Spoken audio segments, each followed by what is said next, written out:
पक्षांपासून ते राजकारणापर्यंत प्रत्येक घडामोडीवर बारीक नजर ठेवणारा तुमचा हक्काचा लोकल न्यूज प्लॅटफॉर्म ठाणे दर्पण, ठाण्याचं खरं प्रतिबिंब. प्रताप सरनाईक फाउंडेशन तथा संस्कृती युवा प्रतिष्ठान यांच्या माध्यमातून गेल्या 14 वर्षापासून संस्कृती आर्ट फेस्टिवलचं आयोजन मोठ्या थाटामाटात करण्यात येत असतं. यंदाही ठाण्याच्या उपवन तलाव परिसरामध्ये संस्कृती आर्ट फेस्टिवलची शानदार सुरुवात झालेली आहे.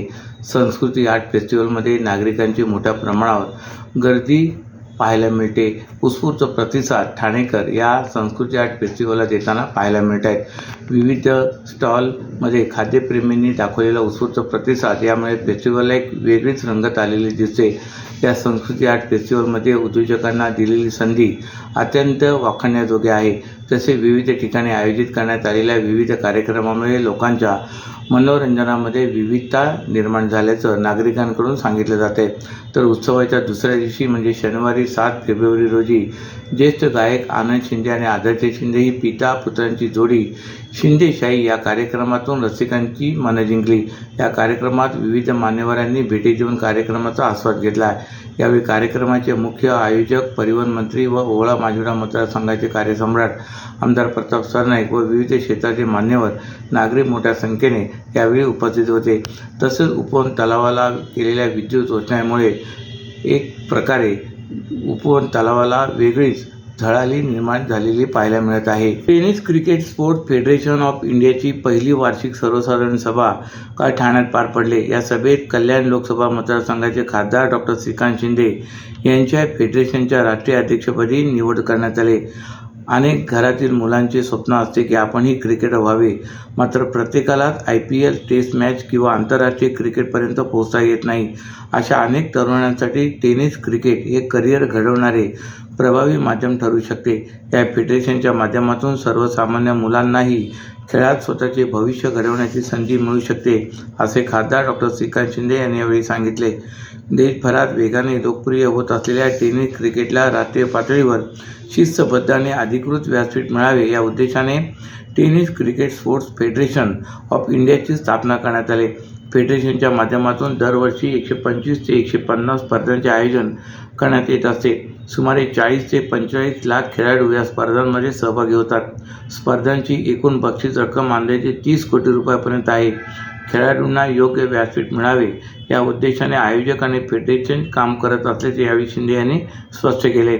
यावेळी देशातील विविध फेडरेशनचे पदाधिकारी, क्रीडा क्षेत्रातील प्रतिनिधी, स्पर्धा आयोजक, संघ मालक, माजी खेळाडू व क्रीडाप्रेमी मोठ्या संख्येने उपस्थित होते. ठाणे महापालिकेत महापौर आणि उपमहापौर विराजमान झाल्यानंतर सत्ताधारी शिवसेना भाजपने आता प्रशस्त पक्ष कार्यालयासाठी मोर्चे बांधणी सुरू केले. मागील कार्यकाळाच्या तुलनेत दोन्ही पक्षांच्या नगरसेवक संख्येत वाढ झाल्याने जुन्या पक्ष कार्यालयाची जागा अपुरी पडणार असल्याचा दावा पक्षांच्या नेत्यांनी केले. त्यामुळे नवीन कार्यकाळ नव्या पक्ष कार्यालयात सुरू करण्यासाठी हालचालींना वेग घेतला असून प्रशासकीय पातळीवर याबाबत चाचपणी सुरू आहे. 2017मध्ये झालेल्या ठाणे महापालिका निवडणुकीत शिवसेनेने 67 जागा मिळवत एक हाती सत्ता मिळवली होती. यंदाच्या निवडणुकीत त्यात भर पडली असून शिवसेनेने 75 नगरसेवक निवडून आणले. यात एका अपक्ष नगरसेवकाने शिवसेनेला पाठिंबा दिल्याने त्यांच्या नगरसेवकांची संख्या 76 झाली आहे. तसे भाजपने आधीच्या 23 नगरसेवक संख्येवरून 28 इतके मजल मारले. विशेष म्हणजे शिवसेना भाजपमध्ये महिला नगरसेवकांची संख्या लक्षणीय आहे. त्यामुळे संख्याबळानुसार महापालिकेकडून पक्ष कार्यालय वाटप केले जाणार आहे. मात्र वाढलेल्या नगरसेवक संख्येनुसार महापालिका मुख्यालयात तळमजल्यावर असलेले शिवसेनेचे जुने पक्ष कार्यालय सध्या अपुरे पडण्याची शक्यता लक्षात घेता शिवसेनेचे महापालिका गटनेते पवन कदम यांनी प्रशासनाला याबाबत पत्र दिले. तर दुसरीकडे भाजपचे ठाणे शहर अध्यक्ष संदीप रेले यांनी या आशयाचे पत्र प्रशासनाला देत नगरसेवकांची संख्या वाढल्याने पालिकेतील दैनंदिन कामकाजासाठी जुने दालन अपुरे असल्याचा मुद्दा अधोरेखित केला आहे.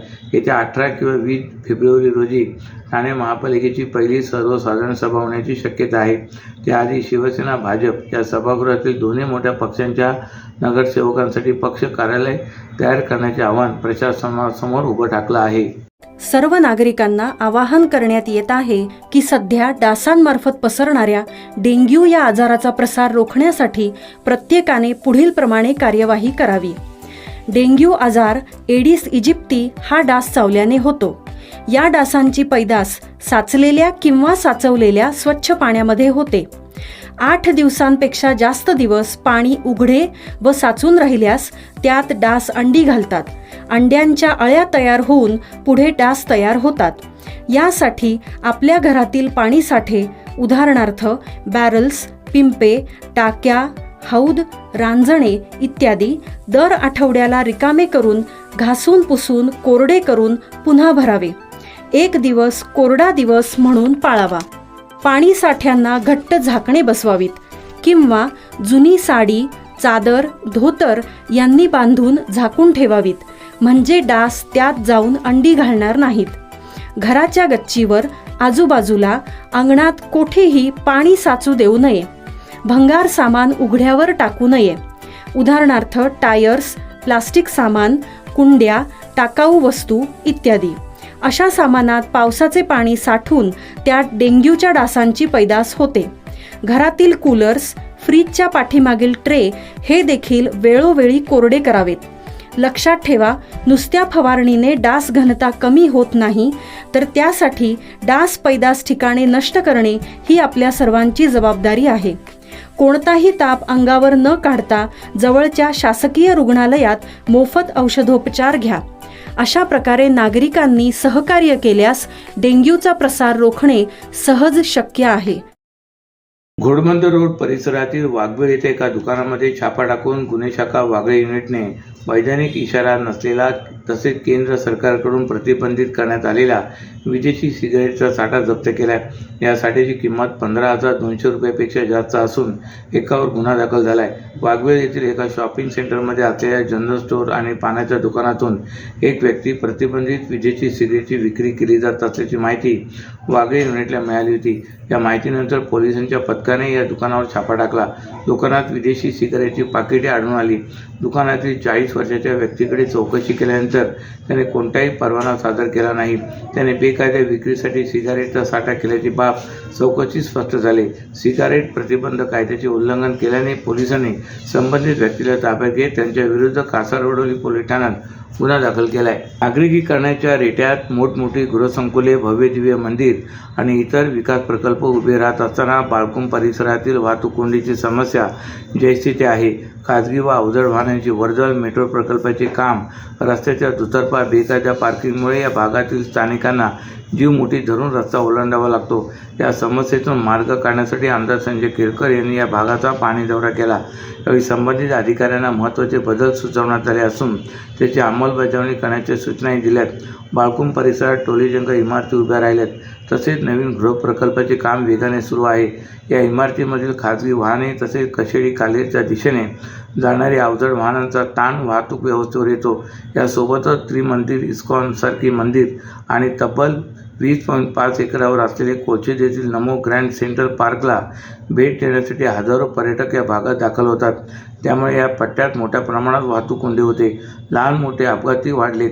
याबाबत आमदार केळकर यांनी पाहणी केली. तसेच जुन्या मुंबई-आग्रा मार्गाची पाहणी केली. यावेळी कापूरगोडी वाहतूक उपविभागाचे पोलीस निरीक्षक श्रीकांत सोंडे, महापालिकेचे सार्वजनिक बांधकाम विभागाचे कार्यकारी अभियंता संजय कदम व MMRD अभियंता रितेश पाटील उपस्थित होते. अशाच नव्या आणि ताज्या बातम्यांसाठी ठाणे दर्पणच्या पेजला लाईक करा आणि फॉलो करायला विसरू नका.